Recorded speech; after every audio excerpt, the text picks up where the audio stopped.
आप हैरान रह जाओगे ये बात जान के कि आधे से ज्यादा रिएक्शन केमिस्ट्री में ऐसे होते हैं जिसमें ऑक्सीडेशन नंबर सेम रहता है। या तो अपन ने नाइट्रस एसिड देखा +3 का, या अपन ने नाइट्रिक एसिड देखा +5 का। तो ये +4 कैसे आया बेटा? ये बीच का स्टेट आया।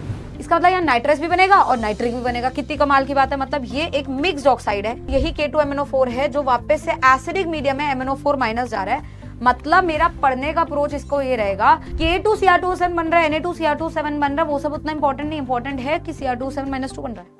Hello dear students, I hope आपके नीट का प्रिपरेशन अच्छा चल रहा होगा। आज हम इस वीडियो में ये बात करने वाले हैं कि इनऑर्गेनिक केमिस्ट्री के रिएक्शंस को हम लोग कैसे याद रखें। देखिए, बहुत सारे बच्चे डाउट मुझसे पूछने आते हैं और मैंने ये ऑब्जर्व किया है कि सारे बच्चे इनऑर्गेनिक केमिस्ट्री के रिएक्शंस को एक पेटेंट तरीके से रटते जा रहे हैं।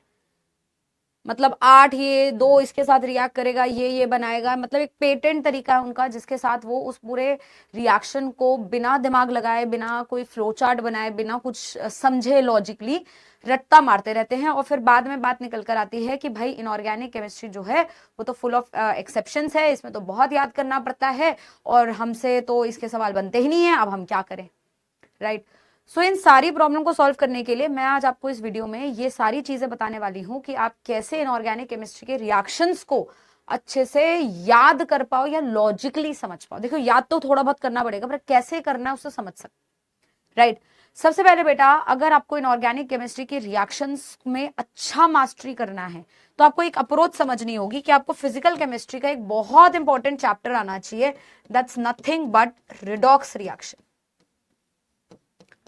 आप ये बात समझ के हैरान हो जाओगे कि इनऑर्गेनिक केमिस्ट्री सिर्फ अंधी मतलब काली जगह पे एक तीर नहीं चलाया जा रहा है, एकदम अंधेरे में कहीं भी तीर चला देते हैं, कुछ भी बना देते हैं, ऐसा नहीं है। यहाँ पे भी फिजिकल केमिस्ट्री के रूल्स लगते हैं। फिजिकल केमिस्ट्री का एक बहुत इंपॉर्टेंट चैप्टर है, आप में से सारे बच्चों ने पढ़ा होगा, that is called redox reactions. Redox reaction के कॉन्सेप्ट से ही अब हम सीखने वाले हैं कि हम कैसे इनऑर्गेनिक केमिस्ट्री के रिएक्शंस को याद करने वाले हैं। देखिए, रिडॉक्स रिएक्शन में एक सबसे इंपॉर्टेंट चीज आती है, अगर आपको याद होगा, that is known as oxidation number. आप हैरान रह जाओगे ये बात जान के कि आधे से ज्यादा रिएक्शन केमिस्ट्री में ऐसे होते हैं जिसमें ऑक्सीडेशन नंबर सेम रहता है। और खासकर ये वो रिएक्शंस होते हैं जिनमें हम हाइड्रोलिसिस लगाते हैं। तो हाइड्रोलिसिस के कई सारे ऐसे रिएक्शन हैं जो इस कंसेप्ट के ऊपर बेस्ड हैं कि हमारा ऑक्सीडेशन नंबर क्या रहेगा बेटा, रिएक्शन में क्या रहेगा, सेम रहेगा। आप सोचो, ये मैंने आपको क्या इंपॉर्टेंट बात बता दी है, क्योंकि जब आप नीट का एग्जाम देने जाओगे, एक रिएक्शन का अगर वो आपसे प्रोडक्ट पूछेंगे तो आपके 4 ऑप्शन होंगे। तो अगर आपको बस ये पता है कि इस रिएक्शन में ऑक्सीडेशन नंबर सेम रहने वाला है तो आप चारों ऑप्शन के ऑक्सीडेशन नंबर निकाल के बहुत तरीके से बता सकते हो कि शायद कौन सा प्रोडक्ट होगा। मतलब अगर 2 में कंफ्यूजन है तो एटलीस्ट आप 50-50 करके 4 में से 2 ऑप्शन को तो रिजेक्ट कर पाओगे और 2 में से आपको अगर डेटा पता होगा तो आप सही भी बता दोगे। और कभी कभी नीट में तो ऐसे सवाल देखे जाते हैं जिसमें 3 ऑप्शन गलत होते हैं, एक ही ऑक्सीडेशन नंबर सेम वाला होता है। मतलब एग्जामिनर आपसे एक्सपेक्ट ही नहीं करता कि आप कुछ भी पता करो, वो सीधा बस ये चाहता है कि आपको बस ये रूल पता हो कि ऑक्सीडेशन नंबर सेम वाला जो है वही हमारा प्रोडक्ट होने वाला है। तो ऑक्सीडेशन नंबर सेम वाले प्रोडक्ट्स को आइडेंटिफाई कैसे करना है और कैसे वो रिएक्शंस होते हैं उसको देखते हैं। बट बिफोर आप इस वीडियो में आगे जाए, मैं आपको एक बात बता दूं। सबसे अच्छी बात तो ये है बेटा, अब तो इनऑर्गेनिक से डरने की जरूरत ही नहीं है, क्योंकि मेजर इनऑर्गेनिक के रिएक्शंस तो कट हो गए। मेजर कंपाउंड्स पी ब्लॉक के जो हम पहले बहुत डिटेल में पढ़ाते थे वो अब हमारे पास नहीं है। तो हमें बहुत बेसिक लेवल के रिएक्शंस याद रखने हैं और मेजर फोकस हमें जो रिएक्शंस पे करना है वो तो सिर्फ डी एंड एफ ब्लॉक पे ही करना है। और उसमें भी एफ ब्लॉक के तो रिएक्शंस ही नहीं है एनसीईआरटी में। एनसीईआरटी में तो रिएक्शन सिर्फ डी ब्लॉक के हैं, वो भी KMnO4 और K2Cr2O7। मतलब मोटा मोटा मैं बोलूं तो सिर्फ एक ही चैप्टर है जिसके रिएक्शंस आपको बहुत ज्यादा ध्यान देना पड़ेगा, that is KMnO4 and K2Cr2O7 D block. P block में तो अभी ऐसे कोई बहुत ज्यादा प्रिपरेशन प्रोसेसेस तो पूछे ही नहीं जाते, ऑसवाल्ड प्रोसेस, कॉन्टैक्ट प्रोसेस, ये सब तो कुछ किया ही नहीं जाता है। तो इसलिए पी ब्लॉक से डरने की जरूरत नहीं है। और वो सारे रिएक्शंस को अगर आप से पूछा भी जाएगा तो मैक्सिमम चीजें ऑक्सीडेशन नंबर से सॉल्व हो जाएंगी। चलिए देखते हैं कैसे करेंगे। फॉर एग्जाम्पल बेटा, मान लो हमारे पास कुछ इस तरीके से रिएक्शन दिए गए हैं जिसमें हमारे पास बहुत सारे ऑक्साइड्स हैं जिनको वाटर के साथ रिएक्ट करके कुछ एसिड बनाना होता है और पूछा जाता है इस ऑक्साइड का कौन सा एसिड है या इस एसिड का कौन सा एनहाइड्राइड है। तो आपको क्या लगता है हमने इन सबके प्रोडक्ट्स रट्टे मार रखे हैं? नहीं, हम यहाँ पर बहुत सिंपल सी ट्रिक लगाते हैं, वो है ऑक्सीडेशन नंबर। मान लो इस यहाँ पर अगर मैं ऑक्सीडेशन नंबर निकालूंगी तो आपको पता है ऑक्सीजन -2 होता है, तो यहाँ हुआ बेटा -6, तो यहां सल्फर पे हुआ +6। इसका मतलब मैं जब इस ऑक्साइड में पानी डालूंगी तो सल्फर का वो एसिड बनाऊंगी जिसमें सल्फर +6 में होगा, which is none other than, I think everybody can relate, it is H2SO4। You can cross check and check, यहाँ पे सल्फर का ऑक्सीडेशन स्टेट भी क्या है, +6 ही है। मतलब ऑक्सीडेशन नंबर सेम वाला ही आपका एसिड होगा। क्या आपको बात समझ आ रही है? सिमिलरली अब यहाँ देखिए बेटा, सल्फर का क्या स्टेट आएगा बेटा, +4 आएगा। कौन सा ऐसा ऑक्सो एसिड होता है सल्फर का जो +4 में होता है, that is none other than बेटा H2SO3 +4। तो ऑक्सीडेशन नंबर सेम करके आपने डायरेक्ट उसका एसिड बता दिया। सिमिलरली बेटा यहां पर देखेंगे तो एक नाइट्रोजन का ऑक्सीडेशन स्टेट आएगा +3। तो कौन सा ऐसा नाइट्रोजन का ऑक्सो एसिड होता है जो +3 में होता है बेटा, आई थिंक सब बच्चे जानते हैं, that is nothing but nitrous acid which is in +3। तो क्या आप समझ पा रहे हैं डायरेक्टली? अब देखो ये तो मैं सीधा बना रही हूं, मेरे पास तो 4 ऑप्शन भी नहीं है, मेरे पास तो 4 ऑप्शन भी नहीं है, और मैं सीधा उसका एसिड बना पा रही हूं। आपके पास तो 4 ऑप्शन होंगे जिसमें से आपको बस ये देखना है कि किसका ऑक्सीडेशन स्टेट क्या है। तो अगर आपको ऑक्सीडेशन नंबर पता है, ऐसे रिएक्शन तो आप चुटकी में बना दोगे, कोई बात ही नहीं है। जैसे अब ये देखिए बेटा, यहाँ पे नाइट्रोजन +5 में होगा, तो कौन सा ऐसा ऑक्सो एसिड है नाइट्रोजन का जो +5 में होता है बेटा, नाइट्रिक एसिड।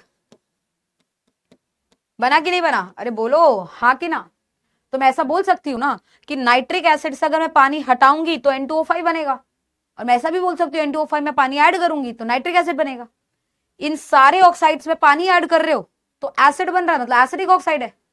तो अब सोचो आपके कितने कंसेप्ट में यहीं से बना रही हूं, हाँ कि ना। सिमिलरली बेटा यहाँ देखो, यहाँ पे आया +4, अरे अब दुविधा हो गई, क्योंकि +4 का तो ऑक्सो एसिड नाइट्रोजन का अपन ने देखा ही नहीं है। या तो अपन ने नाइट्रस एसिड देखा +3 का, या अपन ने नाइट्रिक एसिड देखा +5 का।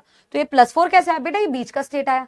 इसका मतलब यहाँ नाइट्रस भी बनेगा और नाइट्रिक भी बनेगा। कितनी कमाल की बात है। मतलब ये एक मिक्स्ड ऑक्साइड है जो पानी ऐड करने पे 2 एसिड देता है, one is nitrous acid and one is nitric acid. One is in +3, one is in +5। तो जब बीच का स्टेटस है तो दोनों एसिड बना देना है। बात समझ आई है? सिमिलरली बेटा यहाँ देखिए, अब यहाँ पे मैंने आपको कुछ हेलाइड्स लिख कर दिया और उनका मैं हाइड्रोलिसिस करा, राइट। तो यहाँ मैंने आपको ऑक्साइड्स लिख कर दिए थे। इन ऑक्साइड्स के ऊपर आपका सिंपल फंडामेंटल जो चीज चल रही थी वो थी oxidation number should remain the same. तो ऑक्सीडेशन स्टेट बोल लिया जाए, ऑक्सीडेशन नंबर हमारा जो था वो क्या था, सेंट्रल एटम का सेम रह रहा था। उसी तरीके से अगर मैं इन तरीके के कुछ हेलाइड्स में देखूंगी जहां पर मुझे बताना होता है कि हाइड्रोलिसिस करने पे क्या बनेगा, तो मेरे पास बहुत सिंपल सी टेक्निक होती है, वो है आप हाइड्रोलिसिस करेंगे तो आप H और OH देंगे। जिसके पास बेटा ऑर्बिटल खाली होगा उसे आप इलेक्ट्रॉन वाला ग्रुप देंगे, मतलब OH देंगे। और जिसके पास जो ज्यादा इलेक्ट्रोनेगेटिव होगा या जिसके पास ऑर्बिटल खाली नहीं है उसको आप H देंगे। तो इन सारी चीजों में आपको ये अप्रोच लगानी है, जिसके पास ऑर्बिटल एम्प्टी है या वो लेस इलेक्ट्रोनेगेटिव है, लेस इलेक्ट्रोनेगेटिव है, उसको आप OH माइनस देंगे। जिसके पास ऑर्बिटल एम्प्टी नहीं है, नो एम्प्टी ऑर्बिटल, या चलो एम्प्टी ऑर्बिटल है भी सही, मुझे कोई फर्क नहीं पड़ता। नो एम्प्टी ऑर्बिटल या ऑर्बिटल एम्प्टी भी हो उससे कोई फर्क नहीं पड़ता, वो तो अलग कहानी। एम्प्टी ऑर्बिटल भी हो सकता है, कुछ भी हो सकता है, बट वो इलेक्ट्रोनेगेटिव है, वो मोर इलेक्ट्रोनेगेटिव है। तो सबसे पहले किसको अट्रैक्ट कर लेता बेटा, H+ को अट्रैक्ट कर लेता। आपको H+ उसको दे देना जो ज्यादा इलेक्ट्रोनेगेटिव है, जो OH माइनस उसको दे देना जो कम इलेक्ट्रोनेगेटिव है या जिस पर ऑर्बिटल खाली हो। जैसे कि इस केस में आप बताइए मुझे, फ्लोरीन के पास तो कोई ऑर्बिटल खाली नहीं होता, बट फ्लोरीन इलेक्ट्रोनेगेटिव होता। बोरॉन के पास ऑर्बिटल खाली है तो मैं बोरॉन को दे दूंगी OH, फ्लोरीन को दे दूंगी H। तो 3 के 3 फ्लोरीन जो अगर मैं BF3 का स्ट्रक्चर बनाऊं तो आप इसको ऐसे समझ सकते हैं कि मैंने तीनों बॉन्ड तोड़ दिए हैं। मैंने तीनों बॉन्ड तोड़िए, इधर दिया है OH, इधर दिया है H, फिर ये बॉन्ड तोड़ा है, इधर दिया है H, इधर दिया है OH, फिर ये मैंने बॉन्ड तोड़ा है, इधर दिया है H, इधर दिया है OH। तो कितने बच्चों को दिख रहा है, बोरॉन पे 3 OH बनेंगे, मतलब बोरिक एसिड बनेगा, और साथ में 3 HF भी बनेंगे। तो क्या मैं ऐसा बोल सकती हूँ BF3 के हाइड्रोलिसिस से आपको मिलेगा boric acid NHF। Similar line से बेटा NCl3 की बात करिए। अब NCl3 में ऑर्बिटल किसके पास खाली है, Cl के पास खाली है, ठीक है। अब Cl अगर ऑर्बिटल खाली है तो वो OH ही लेगा। जो N है वो इलेक्ट्रोनेगेटिव है, वो H लेगा। वैसे इलेक्ट्रोनेगेटिव तो Cl भी है, लेकिन ऑर्बिटल जहां एम्प्टी है वहां पर ही मुझे OH देना है। ऑर्बिटल नाइट्रोजन पे एम्प्टी नहीं है तो यहां OH देना मेरे लिए मुश्किल पड़ेगा। इसलिए मैं क्या करूंगी, मैं NCl3 में क्या करूंगी, बहुत सिंपल सा तरीका है।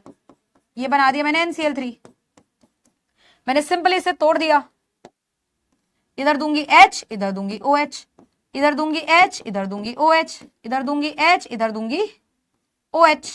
तो बन जाएगा NH3, और साथ में आप देखेंगे HOCl के 3 मॉलिक्यूल मिलेंगे, मतलब HOCl के 3 मॉलिक्यूल साथ में हाइड्रोलिसिस करके आपको क्या मिला है, अमोनिया। इसके थ्रू बेटा आप बहुत सारी रिएक्शंस को याद कर पा रहे हो, that is related to P block and hydrolysis. अब क्योंकि पी ब्लॉक बहुत ज्यादा अपने पास है नहीं, तो उतने सारी रिएक्शंस अपन को करने की जरूरत भी नहीं है। अब थोड़ा सा चलते आगे और इंपॉर्टेंट चीज के ऊपर बात करते हैं कि डी ब्लॉक की रिएक्शंस को मैम हम लोग कैसे याद रखें। फॉर एग्जाम्पल, जैसे कि अगर हम डी ब्लॉक में KMnO4 और K2Cr2O7 की तरफ जाते हैं बच्चों, और KMnO4 और K2Cr2O7 में हम देखते हैं कि हमारे पास बहुत सारी ऐसी चीजें होती हैं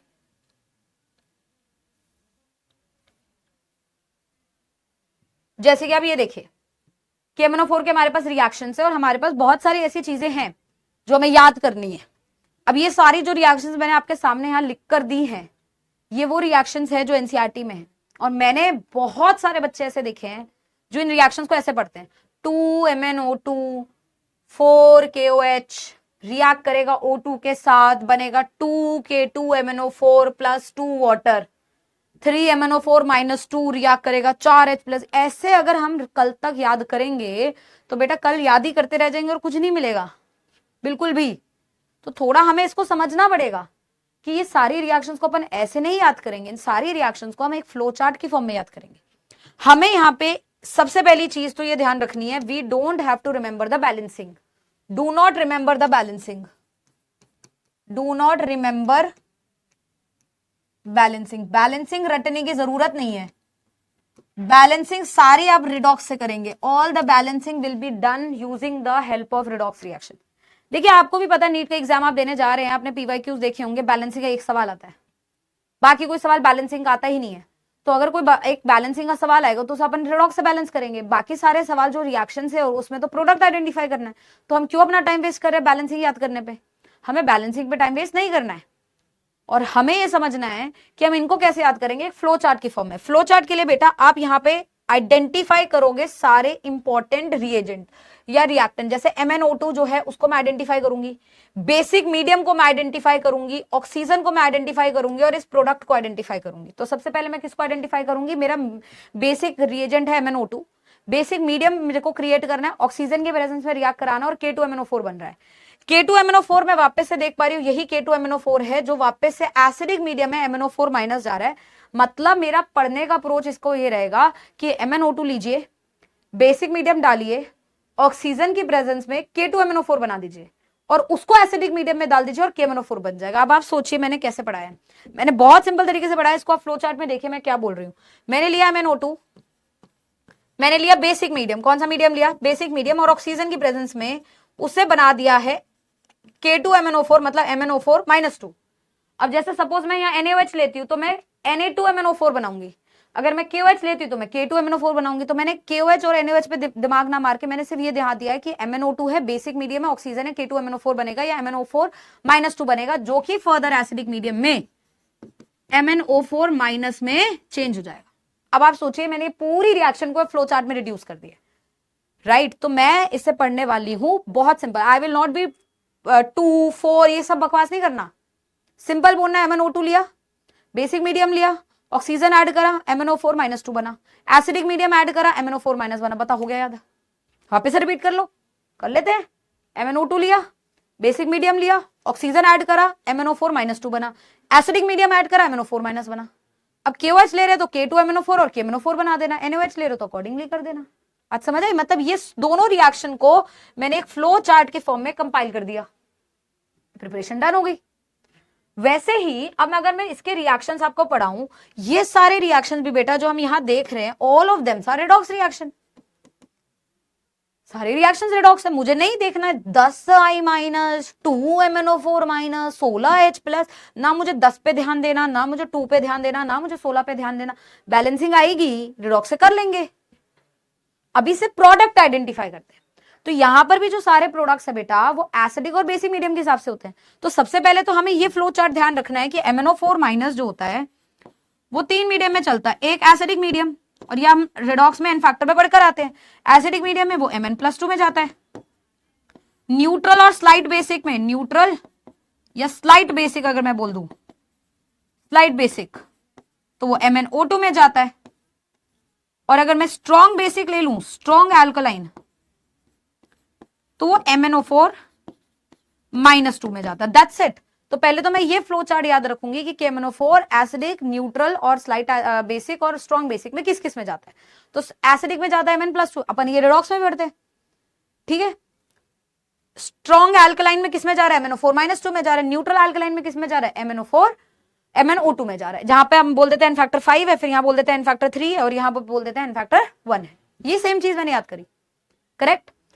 तो मैंने KMnO4 के रिएक्शंस में बस ये आइडेंटिफाई करा कि KMnO4 किस किस में जाता है, करेक्ट, एसिडिक, बेसिक और न्यूट्रल मीडियम में। यही सेम चीज मेरे को K2Cr2 7 के लिए भी पता होनी चाहिए कि वो एसिडिक में किस में जाता है। मतलब मैं सारी नहीं याद करूंगी, बस KMnO4 का याद करूंगी वो किस किस में जा रहा है, करेक्ट। उसके बाद मुझे ये भी पता होता है कि अगर KMnO4 रिड्यूस होगा तो दूसरा बंदा ऑक्सीडाइज होगा। तो कौन कौन ऑक्सीडाइज होता है इसका भी अपने पास चार्ट होता है। अगर आप याद करो तो आपको याद आएगा, आप रिडॉक्स में ये सारी चीजें पढ़ते हो कि जब हम लोग I- लेते हैं तो Y2 में जाता है, H2S लेते हैं तो वो सल्फर में जाता है, Sn+2 लेते हैं तो +4 में जाता है, Fe+2 लेते हैं तो Fe+3 में जाता है, ऑक्सालेट लेते हैं तो CO2 बनता है, सल्फाइट लेते हैं तो सल्फेट बनता है। ये सारी चीजें हम लोग वापस से, मैं नहीं पढ़ा रही बेटा, मैं नहीं पढ़ा रही आपको, ये आप पहली सी किस में पढ़कर आए हैं, रिडॉक्स में। तो बस आपको ये ध्यान रखना है कि एक तो KMnO4 एसिडिक में किस में जा रहा है, बेसिक में किस में जा रहा है, न्यूट्रल में किस में जा रहा है। और सेम चीज आपको यहाँ पे ये ध्यान रखनी है कि जो हम रिडॉक्स में पढ़ते थे उसमें क्या होता था, अगर KMnO4 रिड्यूस करेगा तो किसी को तो ऑक्सीडाइज करना है, तो जो भी बंदा आपको दिए वो अपने हायर पे जाएगा। I- किस पे जाएगा, I2 पे जाएगा। आयरन +2 का आयरन +3 में जाएगा। टिन +2 किस में जाएगा, +4 में जाएगा। सल्फर अगर +4 में तो +6 में जाएगा, मतलब सल्फाइड जो है वो सल्फेट में जाएगा। नाइट्राइट जो है नाइट्रेट में जाएगा। ऑक्सालेट जो है CO2 में जाएगा, समझे। तो ये एसिडिक मीडियम के लिए अपन ने याद कर लिया।